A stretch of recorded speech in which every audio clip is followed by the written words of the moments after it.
Hi, I'm Sheilaa Hite, world-class astrologer, tarot master, spellcaster, medium, and all-around magical being. And I'm here today to talk to you about this week's astrology. So, keep in mind that what I said last week, which was really about watching that you don't let the passions of the moment take over for you and get you into trouble that you're going to regret. That is to say, last week was warning you that there are forces in the universe, not negative forces or positive forces, just forces that can push you to a much, much more intense and extreme way of thinking and behaving if you're not grounded. So pay attention to your feelings, pay attention to your thoughts, and remain grounded. Wear ankle weights, great idea. Anything that helps you to stay focused and stay planted firmly on solid ground is going to help you. I mention that because that effect will still be powerful this week and into next week. So it won't be as powerful as last week, but it'll be plenty loud and powerful. So if you've got something that you've got to say, something that's not really great for other people to hear, but you feel they need to hear, save it for the next couple of weeks. You are not the person in charge of doing that, because that will start some major fires that you don't really want to have to put out. So this week, keeping in mind that the entire Pluto energy of last week is continuing into this week, know that on Wednesday, the planet Venus, which is the planet of relationships, the planet of women, the planet of harmony, the planet of money and healing, as well as diplomacy, Venus will be entering the sign Aries. Now, Venus is very feminine and Aries is very masculine.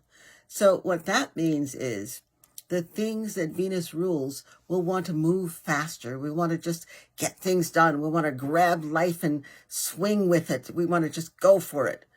It's not a good idea to just go for it blindly, though. So I'll read you what I've written.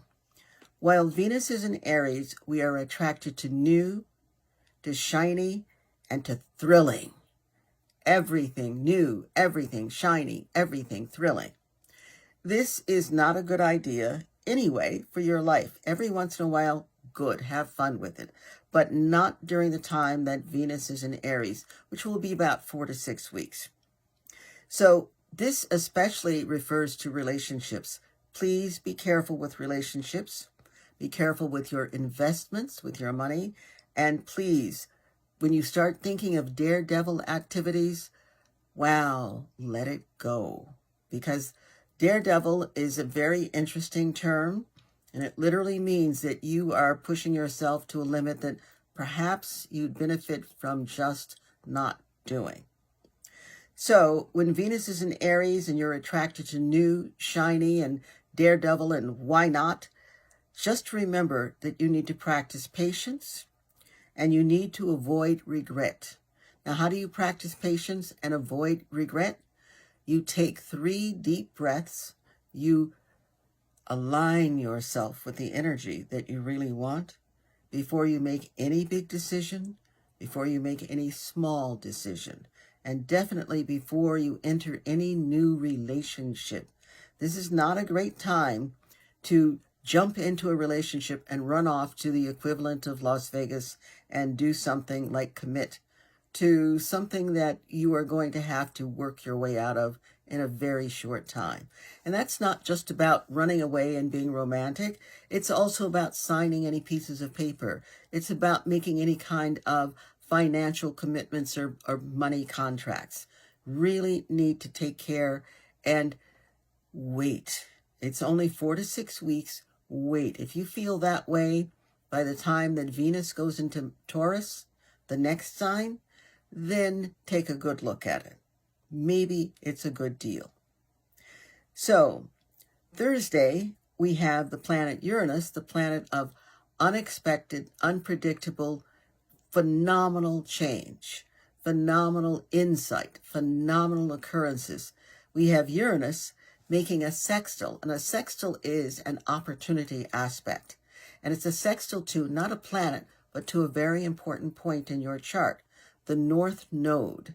So Uranus, bringer of the new, to the North Node, which is receptive and needs to operate in the new. They're coming together. The new is coming together. This is what you need to do.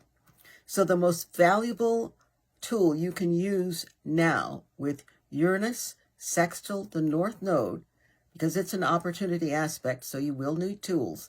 The most valuable tool you can use now was installed at birth, an open mind. Keep an open mind. That I'm not saying be wishy-washy. I'm saying contemplate. Be willing to contemplate. Please practice being open to new ideas, to different concepts, to different viewpoints. It's wonderful to give yourself that kind of an opportunity. You don't necessarily have to buy into it, but it's great exercise. It stretches the mind. Also know that the volume of your intuition will be high. So pay attention to the thoughts and the feelings that come up for you, because they're going to contain information that may be of great value to you. And then Friday, we have the planet Venus, and we spoke about Venus earlier. It'll be entering Aries. The planet Venus will be conjunct. Conjunct in astrology means together with. It'll be conjunct the planet Neptune. Now, Neptune and Venus are like first cousins. Neptune is the older first cousin, the wiser first cousin, and Venus is doing okay too. But Venus and Neptune, when they come together, Neptune tends to lead. Actually, when Neptune is involved with almost any planet, it tends to lead. And when Neptune tends to lead with Venus, you need to be super, super careful. As I wrote here, Venus conjunct Neptune, as with Venus in Aries. Please don't commit to any relationship without spending a lot of time thinking it through. Your new best friend during this aspect is the word discernment. Please, you do not want to have regrets. Discernment. It's a very wonderful thing to do, to use discernment, and the best of the best wise people use it. So be a part of that club. Stay grounded, and remember that romance and idealism are lovely, but please don't give them a vote, because the things that you vote for, that you commit to during this period, very often there's heavy-duty cleanup. And you don't need that. Nobody needs that kind of drama. So that's it for this week. I will say again, I am only one, but I am one. I cannot do everything, but I can do something. And I will not let what I cannot do interfere with what I can do. I say that, and I also say, during these times, please keep in mind that silence is surrender. Get out, make noise, make good trouble. If you feel, oh, not another demonstration, or do I have... Yes, you have to. This is your life. This is your lifestyle. This is your way of life. And if it's important to you, and it is, then get out and show it. Sometimes, no matter how much we are in alignment with ourselves and with our goals and our missions, we need to put some heavy lifting into it. This is a heavy lifting period. So make good trouble. And remember, silence is surrender. Make noise. Bye.